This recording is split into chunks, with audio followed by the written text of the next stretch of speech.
Hello નમસ્કાર વિદ્યાર્થી મિત્રો, વેદ ડિજિટલ એજ્યુકેશનમાં આપનું હાર્દિક સ્વાગત છે। આજે આપણે ધોરણ 7 વિષય ગુજરાતીની અંદર 20મો પાઠ જાદુઈ થેલો જેનો ભાગ 2 ની સરસ મજાની સમજૂતી જોવાના છીએ। તો ખાસ વિદ્યાર્થી મિત્રો, ચેનલમાં નવા હોય તો ચેનલ સબસ્ક્રાઇબ કરી બાજુમાં બેલ આઇકનને પ્રેસ કરશો, તેમજ વિડિયો લાઈક કરો, તમારા મિત્રો દોસ્તોને શેર કરો। તો ભાગ 1 ની અંદર વિદ્યાર્થી મિત્રો દાદાજી છે એમનો પરિચય આપેલો છે। દાદાજી છે બરાબર, એમણે 6 ક્ષેત્રે જે પુરસ્કાર આપવામાં આવે છે એની વાત કરેલી છે। ત્યાર પછી અનુષ્કા જોલીએ જે એન્ટી બુલિંગ સ્ક્વોડ કવચ જે એપ બનાવેલી છે એની વાત કરેલી છે બરાબર। તો આ બધી જ માહિતી વિદ્યાર્થી મિત્રો ભાગ 1 ની અંદર છે। આજે આપણે ભાગ 2 જોવાના છીએ। તો ભાગ 1 જે નવા મિત્રોને જોવો હોય, ન ખ્યાલ હોય તો જણાવી દઉં, આપણી વેદ ડિજિટલ એજ્યુકેશન નામની એપ્લિકેશનમાંથી મળશે, જેમાં બીજું શું મળશે, 3 થી 12 ધોરણના તમામ વિષયના પાઠ્યપુસ્તકની સમજૂતીના વિડીયો, સ્વાધ્યાય અભ્યાસની સમજૂતીના વિડીયો, પરીક્ષા માટે ઉપયોગી વાર્ષિક પરીક્ષાના પેપરો, એકમ કસોટી, સ્વાધ્યાય પોથી, પ્રોજેક્ટ બુક। તો ગેમ ડાઉનલોડ કરો, ત્યાં જઈને પ્લે સ્ટોરમાં વેદ ડિજિટલ એજ્યુકેશન લખશો, આપણી એપ્લિકેશન આવે, ડાઉનલોડ કરી ઓપન કરશો એટલે આ પેજ ખુલશે, જેમાં તમારા મમ્મી પપ્પાના મોબાઈલ નંબર નાખી શકો, સેન્ડ ઓટીપી કરો, 4 આંકડાનો ઓટીપી આવશે, નાખશો તો પેડ કોર્સમાં જુદા જુદા પેડ પ્લાન, જેમાં વાર્ષિક પરીક્ષાના ઉપયોગી પેપર સેટ મૂકેલા છે, જે તમને 90% પ્લસ ટકાવારી અપાવશે। એક્ઝામ પેપરમાં પેપરો એકમ કસોટીના 3 થી 12 માં 3 થી 12 ધોરણના વિડીયો, તમારું ધોરણ પસંદ કરી વિષય પ્રમાણે પાઠવાય વિડીયો જોઈ શકો, અથવા તો કોઈ પણ ધોરણમાં તમારો મિત્ર હોય કે ભાઈ બહેન હોય તો એને પણ એ ધોરણમાં જઈને વિડીયો જોઈ શકશે। શું કહે છે, અત્યાર સુધી સાર્થક શાંત બેઠો હતો, હવે એને પૂછ્યું, દાદુ આ પુરસ્કારમાં શું આપે સરકાર? આ પુરસ્કાર તમે કહો છો એમાં સરકાર આપણને શું આપશે? દાદાજી ખડખડ હસી પડ્યા। શું કે છે, દાદાજી છે એ હસવા લાગ્યા। આ છોકરો બહુ પાક્કો હો, એટલે કે આ છોકરો બહુ પાક્કો, પાક્કો એટલે વિદ્યાર્થી મિત્રો અહીંયા પાક્કોનો અર્થ શું થાય? કાચો ને પાક્કો એમ નહીં, પાક્કો એટલે હોશિયાર। આ છોકરો બહુ હોશિયાર હો। પછી કહે, સાર્થકનો સવાલ અગત્યનો છે। સાર્થકે જે સવાલ પૂછ્યો છે કે આ પુરસ્કારમાં સરકાર શું આપે, એ સવાલ અગત્યનો છે। તો ભારત સરકાર બાળકોને તેમની અસાધારણ સિદ્ધિ, જો મિત્રો અસાધારણ, સાધારણ નથી તો એને કહેવાય અસાધારણ। સ્વામી વિવેકાનંદ અસાધારણ પુરુષ હતા। અસાધારણ એટલે આપણી જેમ નહોતા, આપણા કરતા જરાક અલગ હતા, હટકે જેને કહેવાય, આપણાથી જરાક અલગ।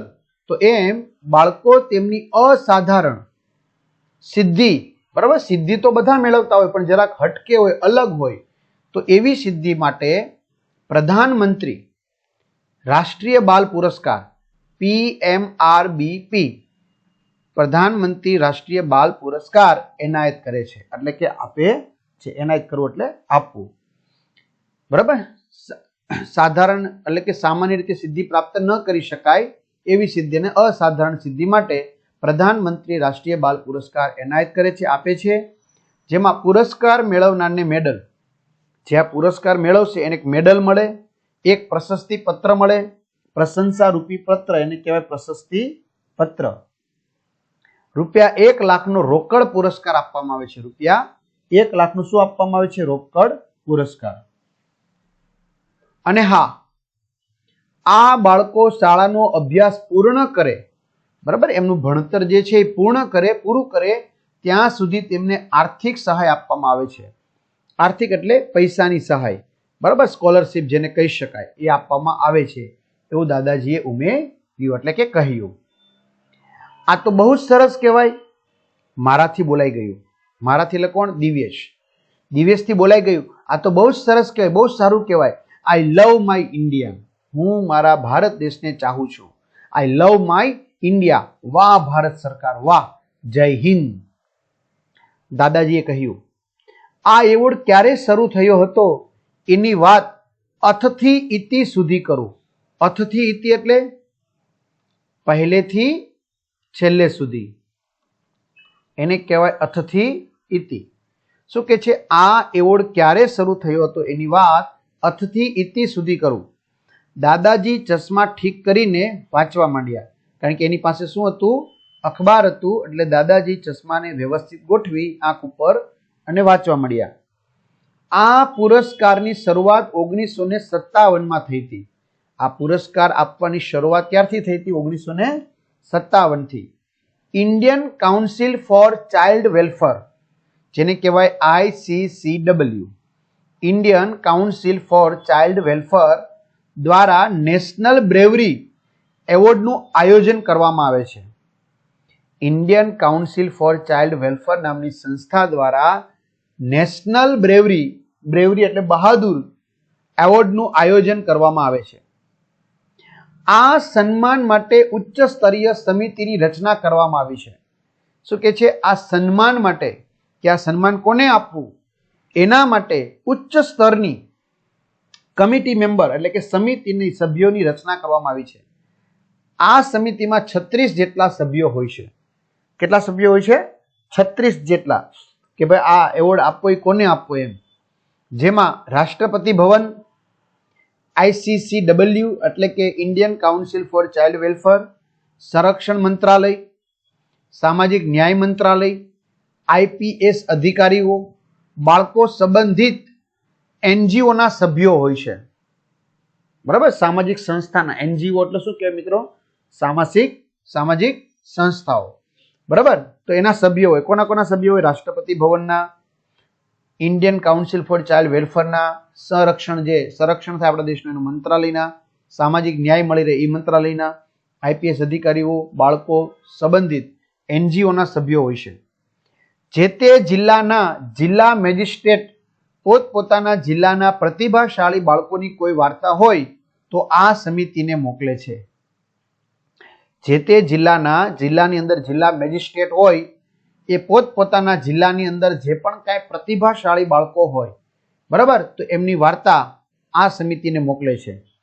કારણ કે મિત્રો એના જિલ્લાનું ગૌરવ વધારવું હોય એટલે એ માહિતી મેળવે અને એમને મોકલે સમિતિને, જેમાંથી પુરસ્કાર માટે બાળકોને પસંદ કરવામાં આવે છે. બરાબર? બાળકોને મોકલે, એમાંથી બધા જિલ્લામાંથી કંઈક ને કંઈક પ્રતિભાશાળી બાળકોની માહિતી આ સમિતિ પાસે જાય. સમિતિ એ બધું જોવે, એનાલિસિસ કરે અને પછી નક્કી કરે. કારણ કે આપણે કીધું એમાં 36 જેટલા સભ્યો છે. બરાબર? હા. દાદાજી, આજે તો તમે સરસ જાણકારી આપી. શું કહે છે દિવ્યેશ? દાદાજી, આજે તો તમે સરસ જાણકારી આપી. સોરી, દિવ્યેશની એકતા પૂછે છે. આજે તો બહુ સરસ માહિતી આપી, જાણવા જેવી. પરંતુ મને એક વાત પૂછવાનું મન થાય છે. એકતાએ કહ્યું, પરંતુ મને એક વાત પૂછવાનું મન થાય છે. હજુ શું પૂછવાનું રહી જાય છે તારે? દાદાજી હસ્યા કે હજુ શું તારે પૂછવાનું રહી જાય છે તારે? હજી શું પૂછું તારે? એ તો હું એમ પૂછતી હતી કે આપણા ગુજરાત રાજ્યમાંથી કોઈને આ પુરસ્કાર મળ્યો છે કે નહીં? જો એકતાએ શું પૂછ્યું? એ તો હું એમ પૂછતી હતી કે આપણા ગુજરાત રાજ્યમાંથી કોઈને આ પુરસ્કાર મળ્યો છે કે નથી મળ્યો? અરે હા, એ માહિતી પણ હું આપી દઉં. ચાલો દાદા કે અરે વાહ, બહુ સરસ. ચલો, આપણા ગુજરાતમાંથી મળ્યો છે કે નહીં એની પણ માહિતી હું આપી દઉં.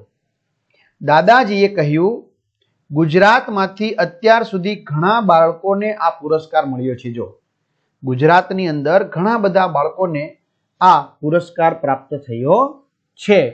બરાબર? વડોદરાના સૌર્યજીતને રાષ્ટ્રીય બાલ પુરસ્કાર મળેલો છે. જો વડોદરાનો કયો વ્યક્તિ? સૌર્યજીત. એને રાષ્ટ્રીય બાલ પુરસ્કાર મળેલો છે. શું કામ મળેલો છે? કઈ રીતે મળેલો છે? તો જુઓ, 36મી નેશનલ ગેમ્સ, પહેલી વખત રમાય તો પહેલી, બીજી વખત રમાય તો બીજી, એવી રીતે 36મી વખત રમાયેલી 36મી નેશનલ ગેમ્સમાં માત્ર 10 વર્ષનો જ, કેટલા વર્ષનો? માત્ર 10 વર્ષનો સૌથી નાની ઉંમરનો એ ખેલાડી હતો. માત્ર 10 વર્ષનો અને સૌથી નાની ઉંમરનો આ ખેલાડી હતો. બાકી બધા એનાથી મોટી ઉંમરના હતા. એનો અર્થ એવો થાય. અને મલખમ જેવી સૌથી અઘરી રમત, મલખમ એટલે વિદ્યાર્થી મિત્રો આપણે કહી શકાય કે કુસ્તી જેવી રમત.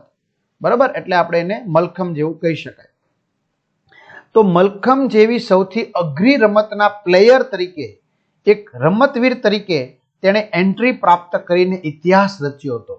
એન્ટ્રી એટલે પ્રવેશ પ્રાપ્ત કરીને એને અત્યાર સુધીનો ઇતિહાસ રચી દીધો હતો. શું? મલખમ જેવી સૌથી અઘરી રમતના ખેલાડી તરીકે તેમણે એન્ટ્રી પ્રાપ્ત કરી અને ઇતિહાસ રચી દીધો, એટલે કે રેકોર્ડ તોડ્યો અત્યાર સુધીનો, કે કે આવડી નાની ઉંમરનો કોઈ ખેલાડી હોઈ શકે એવું. જોકે સ્પર્ધાના 10 દિવસ પહેલા જ તેના પિતાનું નિધન થયું. નિધન એટલે મિત્રો એમના પિતાનો સ્વર્ગવાસ થયો, એમના પિતા મૃત્યુ પામ્યા. શું કે છે? જ્યારે આ સ્પર્ધા હતી રમવાની એના 10 દિવસ પહેલા જ એમના પિતાનું નિધન થયું હતું. તે ગમગીન થયો, બરાબર, ઉદાસ થઈ ગયો. કારણ કે સ્વાભાવિક છે વિદ્યાર્થી મિત્રો કે પિતાનું મૃત્યુ થાય એટલે હર કોઈ બાળક છે એ નર્વસ થઈ જાય. પણ પૂરા મનોબળ સાથે, દ્રઢ મનોબળ સાથે, અમને એમની માતાના આશીર્વાદ સાથે તે મલખમના અખાડામાં ઉતર્યો. આજે કુસ્તી હોય, અખાડામાં રમાતી હોય ને, હા, તો એના અખાડામાં ઉતર્યો. જો એનું મનોબળ હતું, પોતાની જાત ઉપર એને વિશ્વાસ હતો અને એમની માતાના આશીર્વાદ એમની સાથે હતા અને મલખમના અખાડામાં ઉતર્યો. તેણે અદ્ભુત કવાયતોથી, કવાયતો એટલે કે દાવ પેચથી, કવાયત એટલે દાવ પેચથી,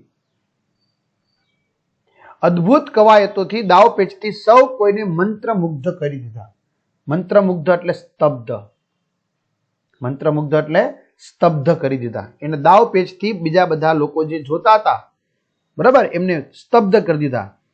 તેને શાનદાર અને દમદાર, શું કે છે, એમણે શાનદાર અને દમદાર, શાનદાર એટલે ભપકાદાર જેને કહેવાય, તો દમદાર રીતે પોતાનું પરફોર્મન્સ, શું કે છે, પોતાનું પરફોર્મન્સ જે આપવાનું હતું એ આપી વ્યક્તિગત ઇવેન્ટમાં બ્રોન્ઝ મેડલ જીતેલો હતો. વ્યક્તિગત એટલે પોતાની પર્સનલ ઇવેન્ટ કહેવાય. એમાં બ્રોન્ઝ, ગોલ્ડ, પહેલા નંબરે ગોલ્ડ હોય, બીજા નંબરે સિલ્વર હોય, ત્રીજા નંબરે બ્રોન્ઝ હોય. તો બ્રોન્ઝ મેડલ જીત્યો હતો. વડાપ્રધાન શ્રીએ એમના ટ્વિટર પર લખ્યું, જો નહીતર વડાપ્રધાન સામાન્ય રીતે એના ટ્વિટર ઉપર કંઈ ન લખે, પણ બહુ એવી મહત્વની ઘટના હોય તો જ ટ્વિટર ઉપર લખે કે વોટ અ સ્ટાર સૂર્યજીત ઇઝ. શું આ સૂર્યજીત ખેલાડી છે, બરાબર, વોટ અ સ્ટાર સૂર્યજીત ઇઝ. તેમણે સૂર્યજીતને 36મી નેશનલ ગેમ્સનો સ્ટાર પરફોર્મર ગણેલો, કે સ્ટાર ખેલાડી ગણી શકાય, બરાબર, કે જે પોતાનું પરફોર્મ અહીંયા આપ્યું, પોતાની જે કંઈ આવડત હતી એ રજૂ કરી. સૂર્યજીતે કહેલું, મલખમમાં કેરિયર બનાવવાની પ્રેરણા મને મારા પપ્પાએ આપેલી. આ મલખમ રમતની અંદર કારકિર્દી, કેરિયર એટલે કારકિર્દી બનાવવાની પ્રેરણા મારા પપ્પાએ મને આપેલી. હું 4 વર્ષનો હતો ત્યારથી તેમણે તાલીમ શરૂ કરાવી. જો શું કે છે, હું 4 વર્ષનો હતો ત્યારથી મારા પિતાએ મને આ તાલીમ આપી હતી આની અંદર કેરિયર બનાવવાની. નેશનલ ગેમ્સમાં ભાગ લઈ મેં તેમના સ્વપ્નને પૂરું કર્યું છે. નેશનલ ગેમ્સની અંદર ભાગ લીધો અને મેં મારા પિતાનું સ્વપ્ન પૂરું કર્યું છે અને બ્રોન્ઝ મેડલ જીતો. પણ દુઃખની વાત એ છે કે આ જોવા માટે મારા પિતા અત્યારે હયાત નથી, એટલે બિચારો રીતે રડવા પણ લાગ્યો હતો. અરે વાહ, શાબાશ સૂર્યજીત, અરે વાહ, શાબાશ સૂર્યજીત. કોકિલા ઊંચા અવાજે બોલી, કોકિલા ઊંચા અવાજે બોલી, વાહ, અરે વાહ સૂર્યજીત, શાબાશ સૂર્યજીત. એટલે દાદાજીએ કહ્યું, જીવનમાં શારીરિક સ્વાસ્થ્ય, શરીરને લગતું સ્વાસ્થ્ય એટલે કહેવાય શારીરિક સ્વાસ્થ્ય, માનસિક સ્વાસ્થ્ય, મનને લગતું સ્વાસ્થ્ય, સમસ્યા ઉકેલવાની શક્તિ, સમસ્યા એટલે કોઈ પણ મુશ્કેલી આવી પડી હોય તો એનો માર્ગ કાઢવાની શક્તિ, આત્મવિશ્વાસ જેવા ઘણા બધા ગુણો જરૂરી છે. બધાએ એક સાથે તાળીઓ પાડી. બધાએ. દાદાજીએ ખૂબ ખુશી વ્યક્ત કરી તથા સાર્થકે ધીમેથી કહ્યું. જો સાર્થક દર વખતે ધીમેથી જ કહે, શાંત રહીને જ. દાદાજીએ પણ ખુશી વ્યક્ત કરી કે નહીં, બાળકોને ગમ્યું. ત્યાં સાર્થકે ધીમેથી કહ્યું, દાદાજી મજા આવી ગયો, મજા આવી ગઈ, પણ એક વસ્તુ તો બાકી રહી ગઈ.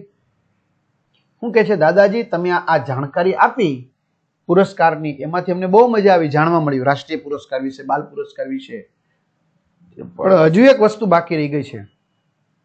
મેં નહોતું કહ્યું કે આ છોકરો બહુ પાક્કો છે. દાદાજી અગાઉ કીધું હતું ને કે આ છોકરો બહુ પાક્કો છે, આ છોકરો બહુ હોશિયાર છે. જોશી દાદાએ સાર્થકના વાંસામાં પ્રેમથી ધબ્બો માર્યો. વાંસો એટલે પીઠ, બરાબર, આપણે વાહો કહેતા હોય, જે કહેતા હોય તે. જોશી દાદાએ સાર્થકના વાંસામાં પીઠ પર પ્રેમથી ધબ્બો માર્યો. પછી થેલામાંથી તલની ચીક્કી કાઢીને બધાને આપી. જો એટલે સાર્થકનું કહેવાનું એમ હતું કે દાદા હજી તમારે અમને કંઈક આપવાનું બાકી રહી જાય છે. એટલે કે દાદાએ પછી થેલામાંથી તલની ચીક્કી બનાવેલી હતી તો એ કાઢીને અમને બધાને આપી. જાદુઈ થેલાવાળા દાદાની જય હો, ખેવના બોલી. તે સાથે સૌએ આનંદની કિલકારી કરી, એટલે કે આનંદ ભર્યો કલબલાટ કર્યો.